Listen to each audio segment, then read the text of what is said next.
Have you ever worked the night shift? There's a certain quiet that settles in, a stillness that can feel either peaceful or deeply unsettling. For a group of nurses at St. Michael's General, it became the latter.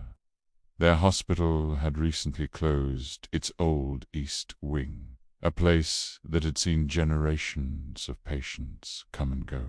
The doors were locked, the lights were off, and the entire section was supposed to be completely empty. One night, around 3 a.m., Nurse Carol was doing her rounds when she glanced down the long, dark corridor leading to the East Wing's sealed double door. She saw something that made her stop dead. A figure, silhouetted against the faint moonlight filtering through a distant window, was shuffling slowly down the hall. It looked like an elderly patient in a hospital gown, their gait slow and unsteady. Caro blinked, thinking her tired eyes were playing tricks on her. When she looked again, the hallway was empty. Shaken, she mentioned it to her colleague, Mark, over a cup of coffee.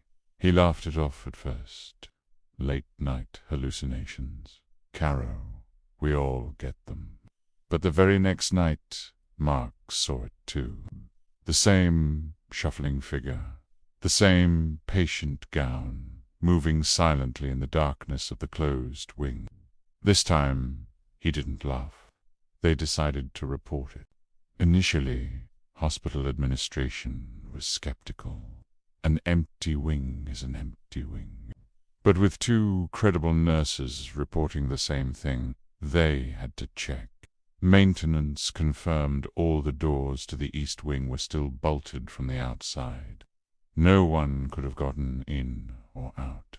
The only other option was to check the security cameras. The head of security, a no-nonsense guy named Dave, pulled up the footage from the camera pointed down that specific hallway. He fast-forwarded through hours of grainy, silent nothingness. Then, just as the time stamp hit 3:07 a.m., he saw it. There, at the very far end of the corridor, was a faint, human-shaped silhouette. It was exactly as the nurses had described. Dave's heart began to pound a little faster. He told the nurses, "Okay, I see something. Let's get a closer look." He used the digital zoom function on the security software, pushing in closer and closer on the dark shape. The image became more pixelated, but the form was still clear. It was standing perfectly still now, facing away from the camera, toward the end wall of the corridor. "What is it doing?" Caro whispered, leaning over his shoulder. As Dave zoomed in one final time, trying to make out any detail, the impossible happened. The figure didn't just disappear. It seemed to dissolve.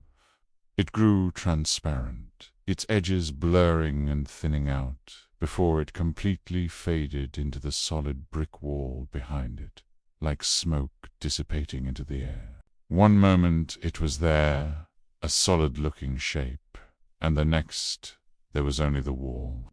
They rewound the footage and played it back again and again. Every time, the result was the same.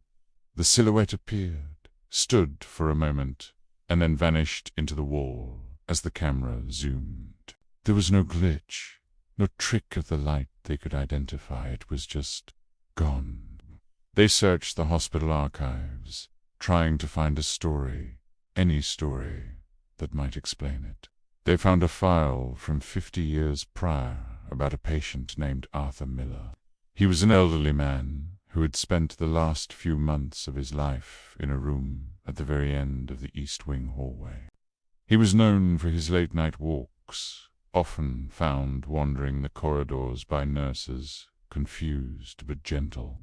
His record stated he passed away peacefully in his room, looking out the window. The same window that now cast a faint moonlight down the empty, haunted hall. The hospital never officially acknowledged the incident, and the footage was quietly archived.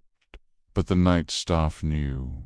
They knew that some patients, even after their time is over, might still feel the need to take one last quiet walk down the familiar hospital corridors.